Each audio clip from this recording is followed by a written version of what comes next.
Hi hello ನಮಸ್ಕಾರ, welcome to S R style Studio. So ಇವತ್ತು ನಾನು ತಗೊಂಡು ಬಂದಿರೋದು ಒಂದು ಸ್ಪೆಷಲ್ ಆಫರ್, ಅಂದರೆ ಗಿವ್ ಅವೇ ಅಲರ್ಟ್ ಆಗಿರುತ್ತೆ.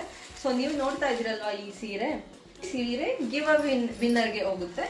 ಸೊ ನಾನು ನಿಮಗೆ ಸೀರೆ ಕೂಡ ತೋರಿಸ್ತಾ ಇದ್ದೀನಿ ನೋಡಿ. ಇದು ಮೋಸ್ಟ್ ಬ್ಯೂಟಿಫುಲ್ ಸೀರೆ ಆಗಿರುತ್ತೆ. ಟಾಪ್ 600 ಸಮಥಿಂಗ್ ಆಗಿರುತ್ತೆ ಇದು. ಸೊ ಈ ಗಿವ್ ಅವೇ ಅಲರ್ಟ್ಗೆ ಕೆಲವೊಂದು ಸ್ಟೆಪ್ಸ್ನ ಫಾಲೋ ಮಾಡಬೇಕು. ಅದು ಯಾವ್ಯಾವ ಸ್ಟೆಪ್ಸ್ ಅಂತ ನಾನು ಹೇಳ್ತಾ ಹೋಗ್ತೀನಿ. ಸೊ ವಿಡಿಯೋನ ಕಂಪ್ಲೀಟ್ ಆಗಿ ನೋಡಿ. ಸೊ ಮೊದಲನೇದಾಗಿ ನಮ್ಮ ಪೇಜ್ನ ಫಾಲೋ ಮಾಡಿರಬೇಕು, ಅಂದರೆ ಎಸ್ ಆರ್ ಸ್ಟೈಲ್ ಸ್ಟುಡಿಯೋ ಪೇಜ್ನ ಫಾಲೋ ಮಾಡಿರಬೇಕು. ಹಾಗೆ 5 ಜನ ಫ್ರೆಂಡ್ಸ್ನ ಟ್ಯಾಗ್ ಮಾಡಬೇಕು. ಹಾಗೆ ಈ ವಿಡಿಯೋನ ನಿಮ್ಮ ಸ್ಟೋರಿಲಿ ಅಪ್ಲೋಡ್ ಮಾಡಬೇಕು. ಸೊ ಇದು ಜಸ್ಟ್ 3 ಸಿಂಪಲ್ ಸ್ಟೆಪ್ಸ್ ಆಗಿರುತ್ತೆ. ಸೊ ಈ ಸ್ಟೆಪ್ಸ್ನ ಯಾರೆಲ್ಲ ಫಾಲೋ ಮಾಡ್ತಾರೆ ಅವ್ರ ಹೆಸರನ್ನ ನಾವು ನೋಟ್ ಮಾಡಿಕೊಂಡು, ಸೊ ಅವ್ರ ಹೆಸರನ್ನ ಒಂದು ಚಿಟ್ಟಲ್ಲಿ ಬರೆದು ಒಂದು ಬಾಕ್ಸಲ್ಲಿ ಹಾಕಿ, ಸೊ ಅದನ್ನು ನಾವು ದಸರಾ ಹಬ್ಬದ ದಿನ ಲಕ್ಕಿ ಡ್ರಾ ಥರ ಒಬ್ಬರ ಹೆಸರನ್ನ ತೆಗಿತೀವಿ. ಅವರು ಗಿವ್ ಅವೇ ವಿನ್ನರ್ ಆಗಿರ್ತಾರೆ. ಸೊ ನಾವು ಗಿವ್ ಅವೇ ವಿನ್ನರ್ನ ದಸರಾ ಹಬ್ಬದ ದಿನ, ಅಂದರೆ ಈ ಮಂತ್